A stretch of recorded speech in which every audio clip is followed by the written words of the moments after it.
Computational Mechanics, H.C. Verma. Question number first. Question and a wheel is making revolutions about its axis with uniform angular acceleration starting from rest. That means omega I equal to 0. Initial angular velocity is 0. It reaches 100 revolutions per second. Omega f is 100 revolutions per second. Time equal to 4 second. Time duration is 4 second. Find the angular accelerations. Alpha equal to what? Find the angle rotated during these 4 second and theta equal to what?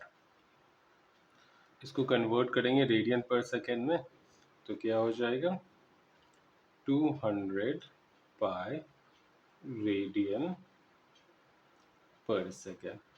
तो 1 revolutions में कितनी radian होती है 2 पाई, तो 100 revolutions क्या हो जाएगी 200 pi radian. Okay, हमें क्या निकालना अल्फा। अल्फा की वैल्यू क्या होती है ओमेगा एफ माइनस ओमेगा आई अपॉन टी। वैल्यू पुट कर देंगे। ओमेगा एफ कितनी है 200 पाई माइनस 0 अपॉन 4, तो कितनी हो जाएगी ये 50 पाई रेडियन पर सेकेंड स्क्वायर। और थीटा, थीटा की वैल्यू क्या होती है omega I T plus half alpha T square use करेंगे। ओमेगा आई क्या है 0, तो होल टर्म्स 0 हो जाएंगे। हाफ अल्फा भी निकाला 50 पाई और टाइम 4 है तो 4 का स्क्वायर 16, तो ये हो जाएगी 2 से 8, 200 पाई रेडियन। ये हो जाएगी एंगुलर डिस्प्लेसमेंट या इतनी एंगल रेडियन में वो बॉडी मूव करेगी। A wheel starting from rest, that means omega आई क्या हो जाएगी 0, is uniformly accelerated at 4 radian पर सेकेंड स्क्वायर। अल्फा की वैल्यू कितनी है 4 रेडियन पर सेकेंड स्क्वायर। एंगुलर एक्सीलरेशन कितनी होगी 4 फॉर 10 सेकेंड। टाइम ड्यूरेशन कितनी होगी 10 second. It is allowed to rotate uniformly for the next 10 second.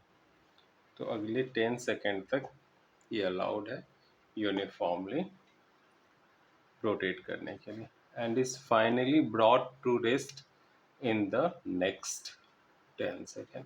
उसके बाद ये रेस्ट में आ जाएगी। Find the total angle rotated by the wheel. Okay, तो देखो पहले क्या हो रही है व्हील एक्सेलरेट कर रही है ना। तो ये 0 से 10 सेकेंड तक क्या हो गई एक्सेलरेट की। फिर क्या हो रही है 10 से 20 सेकेंड, यानी नेक्स्ट 10 सेकेंड तक यूनिफॉर्मली ये व्हील रिवॉल्व करेगी विदाउट एनी एक्सीलरेशन। बट फिर नेक्स्ट 10 सेकेंड के लिए ये डिसलरेट करेगी, स्लो डाउन होगी और अल्टीमेटली व्हील आके रुक जाएगी। करेक्ट। तो 3 फेज में इसके आंसर आएंगे। मैं इसको कर रहा हूं।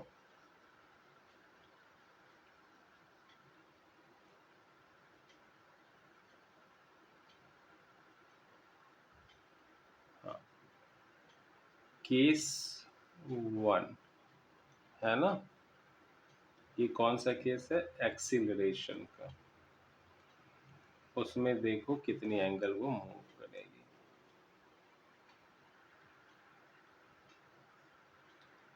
थीटा इक्वल टू क्या होता है omega I T plus half alpha T square. तो ये जीरो हो जाएगा क्योंकि ओमेगा आई जीरो है। ये हाफ और अल्फा कितनी है 4t10 का स्क्वायर, दैट मीन्स 200 रेडियन, है ना।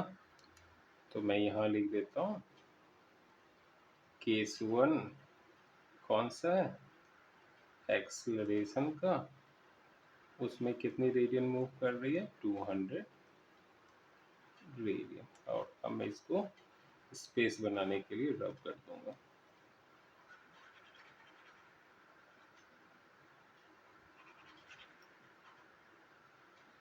तो हमें क्या निकालना पड़ेगा, angular final angular speed case one.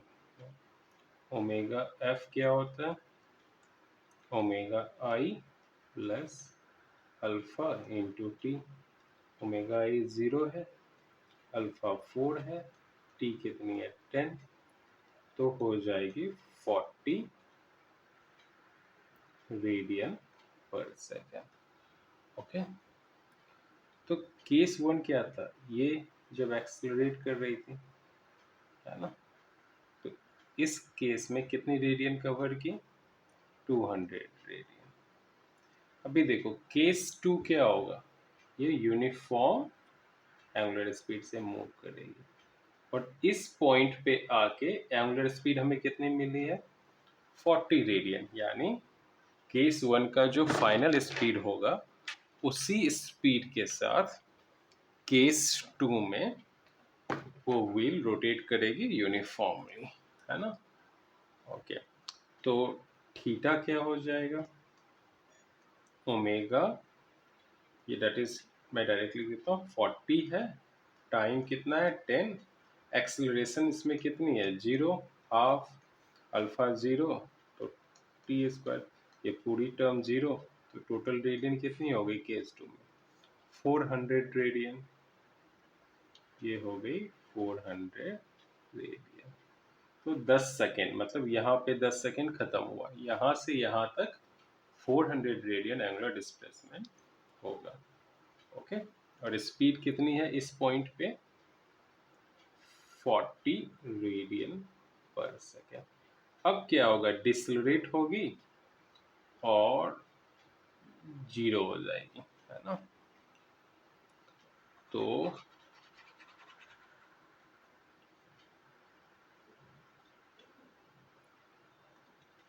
जो केस थ्री है वो क्या है, स्लो डाउन होने का, डिसलरेशन का, DEC। तो सबसे पहले हम एक्सीलरेशन निकाल लेंगे, क्या होगा ओमेगा एफ माइनस ओमेगा आई अपॉन टी। ओमेगा एफ कितनी होगी जीरो, ओमेगा आई कितनी हो जाएगी इस केस में 40, और टाइम अगेन 10 है, तो डिसलरेशन भी कितनी हो गई -4 रेडियन पर सेकेंड स्क्वायर। ओके, तो हमें निकालना क्या है थीटा। थीटा इक्वल टू क्या होगा, omega F square minus omega I square upon 2 times deceleration. Omega F square कितनी होगी जीरो, ओमेगा आई स्क्वायर 1600 और 2 इंटू अल्फा मतलब -8, तो ये कैंसिल होकर कितनी आ गई 200। सो ये कितनी एंगुलर डिस्प्लेसमेंट कवर करेगी 200 एरिया।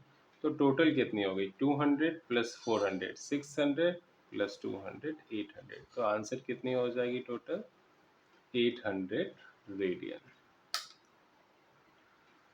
ओके, इस सवाल में देखते हैं क्या, find the angular velocity of a body rotating with an accelerations. तो एक्सीलरेशंस कितनी दी हुई है 2 रेवोल्यूशंस पर सेकेंड स्क्वायर। हमें क्या निकालना, एंगुलर वेलोसिटी, ओमेगा एफ निकालना। as it completes fifth revolutions after the start. That means omega आई क्या हो गई 0 और थीटा क्या हो गई फिफ्थ रेवोल्यूशंस, तो 5 रेवोल्यूशंस। करेक्ट। तो हमें क्या निकालनी है आई। पता है omega F square minus omega I square equal to 2 time alpha into theta. Omega F square पता नहीं है, आई स्क्वायर 0, 2 अल्फा कितनी है 2, थीटा कितनी है 5। तो ओमेगा एफ स्क्वायर कितनी हो गई 4 इंटू 5 20। तो ओमेगा एफ कितनी हो गई अंडर रूट 20 रेवोल्यूशन पर सेकेंड। दैट मीन्स 2√5 रेवोल्यूशन पर सेकेंड। यहाँ पे हमने कन्वर्जन यूज नहीं किया। ओके, सो नेक्स्ट जो सवाल है वो है a disc rotates, question number 7। A disk rotates about its axis with a constant angular acceleration। तो अल्फा कितनी हो गई 4 रेडियन पर सेकेंड स्क्वायर। ठीक है। Find the radial and tangential accelerations of the particle at a distance of 1 centimeter from the axis of the first second after the disk starts rotating। So R कितनी हो गई 1 centimetre, that is 0.01 metre, और time durations कितना हो गया 1 second.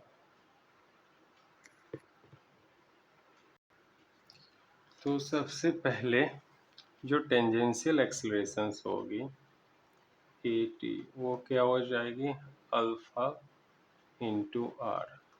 Alpha कितनी है 4 और आर कितनी है 0.01, दैट इज 0.04 मीटर पर सेकेंड, या इसी को क्या बोल सकते हैं 4 सेंटीमीटर पर सेकेंड। जो रेडियल एक्सलेरेशंस होती है वो क्या होती है ओमेगा स्क्वायर आर। तो ओमेगा तो है नहीं, ढूंढना पड़ेगा, ढूंढते हैं। तो ओमेगा क्या हो जाएगी omega F minus omega I equal to alpha T. Omega F ये हो जाएगा 0 क्योंकि रेस्ट से जा रही है। अल्फा कितना हो जाएगा यहाँ 4 और टाइम कितना है 1, तो 4 रेडियन पर सेकेंड यहाँ डाल देंगे। तो ये हो जाएगा 4 का स्क्वायर और आर कितनी है 0.01, तो ये हो जाएगा 0.16। ओ ये एक्सीलरेशन है, यहाँ यूनिट से स्क्वायर होगा मीटर पर सेकेंड स्क्वायर या 16.0 सेंटीमीटर पर सेकेंड है। ये 9.1 है क्वेश्चन नंबर। देखो क्या कह रहा है। 3 particles each of mass 200 gram are kept at the corner of an equilateral triangle of side 10 centimeter। मैं बना देता हूँ एक इक्विलेटरल ट्रायंगल जिसकी तीनों साइड क्या होती है इक्वल होती है, और यहाँ कॉर्नर पे 3 पार्टिकल रखी हुई है। तीनों के मास कितने हैं 200 ग्राम। तो इसको भी m बोल सकते हैं, इसको भी m, इसको भी m, और m कितनी दी हुई है 200 ग्राम।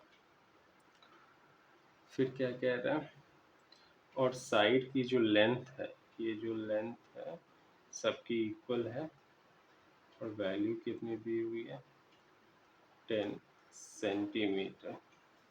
तो साइड की लेंथ को हम ए बोल देते हैं, ए इक्वल टू 10 सेंटीमीटर।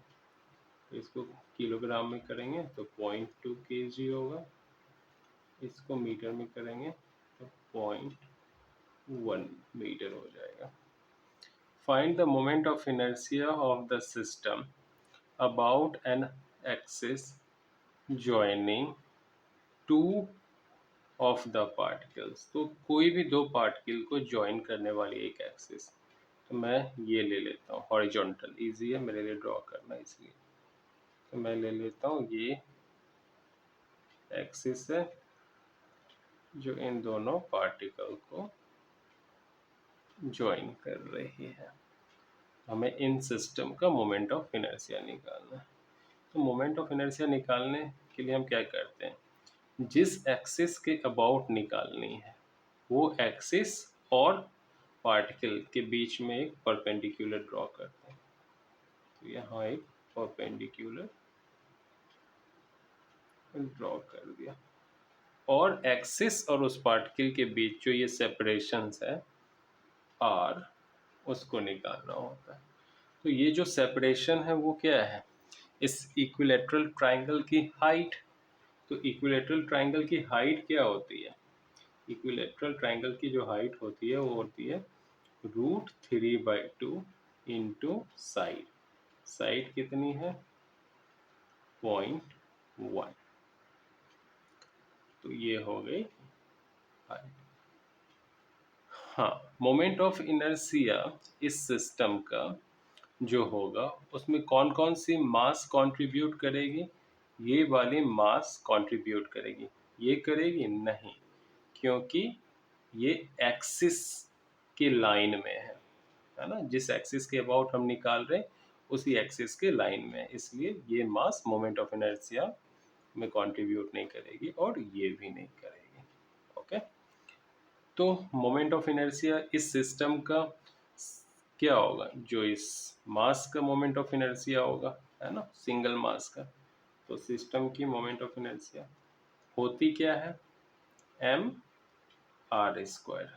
मास कितनी दी हुई है 0.2 kg, और r क्या है √3/2 इंटू 0.1 इस कंप्लीट का होल स्क्वायर।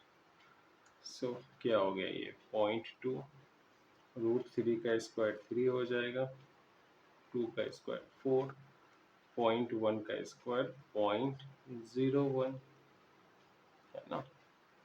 तो इन सबको सॉल्व कर लेंगे, आंसर आ जाएगा, जो भी होगा उतनी kg मीटर स्क्वायर, वो आंसर हो जाएगी। यह है 9.2। okay, so 3 particles each of mass 200 gram are kept at the corners of the equilateral sides। तो सेम इक्विलेटरल ट्रायंगल हम ड्रॉ कर रहे हैं, यहाँ पे एक पार्टिकल है, दूसरी, तीसरी, सबके मास सेम है। तो मास कितनी हो गई 0.2 kg।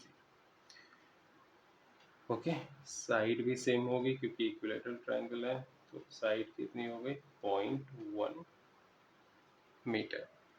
Find the moment of inertia of the system about an axis passing through one of the particle and perpendicular to the plane of the particles। Okay, तो अभी क्या कह रहा है, ये जो प्लेन है ना जिसमें ट्रायंगल रखी गई है उसके परपेंडिकुलर एक एक्सिस पास कर रही है। मतलब समझो हम एक पार्टिकल कंसीडर करें, इनमें से कोई भी ले सकते हैं, इधर ये ले लो, ये ले लो, या ये ले लो, तो मैंने इसको ले लिया। तो इससे इस प्लेन के परपेंडिकुलर मतलब स्क्रीन से बाहर आएगी, कंप्यूटर की जो स्क्रीन है ना उससे बाहर आइए। यहाँ हम ड्रॉ नहीं कर सकते 3D, तो इसलिए मैं इसको इस तरह से ड्रॉ कर रहा हूँ। ठीक है, तो ये कैसी आ रही है, स्क्रीन से बाहर आ रही है। तो अब हम सेम रूल इस पार्टिकल से इस एक्सिस पे परपेंडिकुलर हम ड्रॉप करेंगे। तो देखो ये हो गया perpendicular, okay,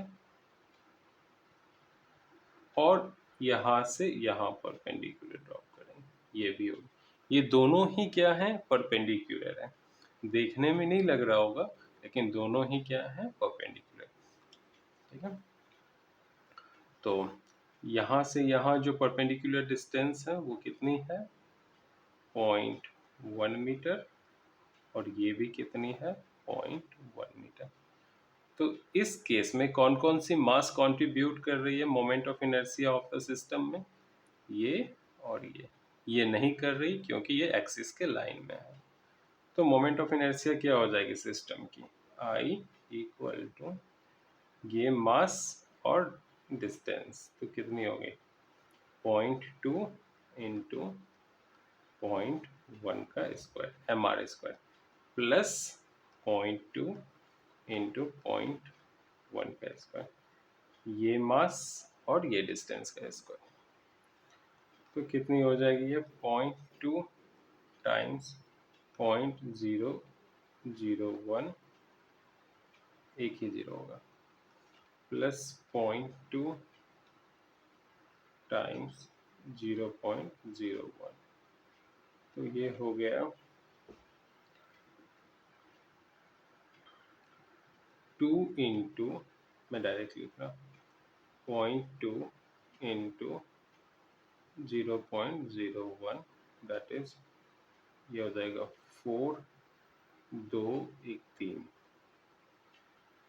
0.04 kg metre square, ये हो जाएगी आंसर।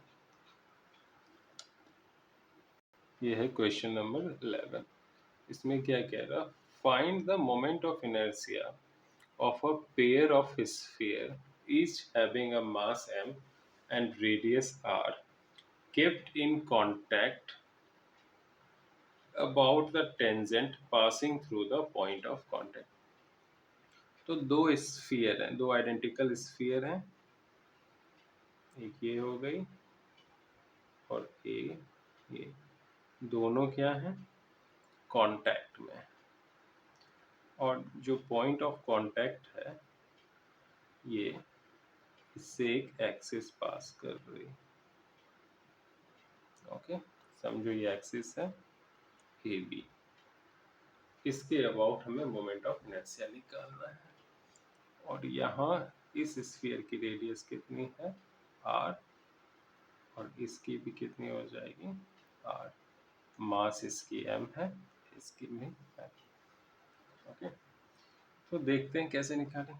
अगर एक स्फीयर हो, ठीक है, यहाँ ये नहीं बोला है कि सॉलिड स्फीयर है या हॉलो स्फीयर है, तो हम सॉलिड स्फीयर ही कंसीडर करके चलेंगे। ओके, तो देखते हैं, सॉलिड स्फीयर के सेंटर से एक लाइन पास करे ऐसे, है ना, यानी डायमीटर से जो पास करेगी, तो उसकी मोमेंट ऑफ इनर्शिया क्या होती है, 2/5 mr²। लेकिन हमें निकालना कहाँ है, यहाँ, सॉरी, इस एक्सिस के अबाउट। देखो ये पैरेलल है और इनके बीच में डिस्टेंस कितनी है, अगेन एक रेडियस की, r की। तो पैरेलल एक्सिस थ्योरम निकालेंगे, तो इस एक्सिस के अबाउट मोमेंट ऑफ इनर्शिया क्या हो जाएगी, सेंटर के अबाउट जो होगी वो लिखना है, प्लस x, और x कितनी है, r, mx², मतलब mr²। तो ये क्या हो गई, 7/5 mr², है ना। तो ये जो स्फीयर कंट्रीब्यूट करेगा इस एक्सिस के अबाउट वो कितना है 7/5 mr²। सिमिलरली ये स्फीयर भी कंट्रीब्यूट कितना करेगा 7/5 mr²। तो सिस्टम की मोमेंट ऑफ इनर्शिया क्या हो जाएगी, दोनों को ऐड करेंगे तो 14/5 mr²। ये हो जाएगा आंसर। 13 देखो क्या कह रहा है, find the radius of gyration. Radius of gyration को किससे रिप्रेजेंट करते हैं, लेटर के से। ऑफ सर्क्यूलर रिंग, शेप क्या है, शेप क्या है circular ring, okay. Of radius R, है ना, तो ये समझो सर्कुलर रिंग है, इसकी रेडियस कितनी दी हुई है R. About a line perpendicular to the plane of the ring and passing through one of its particle, मतलब ये इस तरह से एक एक्सिस पास कर रही है ना। तो अगेन हम क्या करेंगे, पैरेलल एक्सिस थ्योरम निकालेंगे। तो जो सेंटर से पास करती है ना एक्सिस, उसके लिए रिंग का मोमेंट ऑफ इनर्शिया क्या होता है mr², है ना, ये सेंटर से पास कर रही है। और इन दोनों के बीच डिस्टेंस कितनी है, अगेन r ही है। तो moment of inertia axis AB के अबाउट क्या हो जाएगी, ये सेंटर वाला mr² प्लस mx², और x कितनी है r, तो कितना हो गया total moment of inertia mr², है ना। तो हमें निकालना लेकिन क्या है, हमें निकालना है रेडियस ऑफ जायरेशन। याद रखें जो भी मोमेंट ऑफ इनर्शिया है ना उसको हम m इंटू k² से इक्वेट करेंगे, मास times square of radius of gyration. यहाँ मोमेंट ऑफ इनर्शिया कितनी है 2mr², तो जो भी k की वैल्यू आएगी वही हो जाएगा रेडियस ऑफ जायरेशन। तो कितनी हो गई √2r। याद रखना है, शेप कुछ भी हो, कुछ भी शेप हो, अगर मोमेंट ऑफ इनर्शिया को हम इक्वेट करेंगे mk² से, तो जो k की वैल्यू होगी वही क्या होगी रेडियस ऑफ जायरेशन।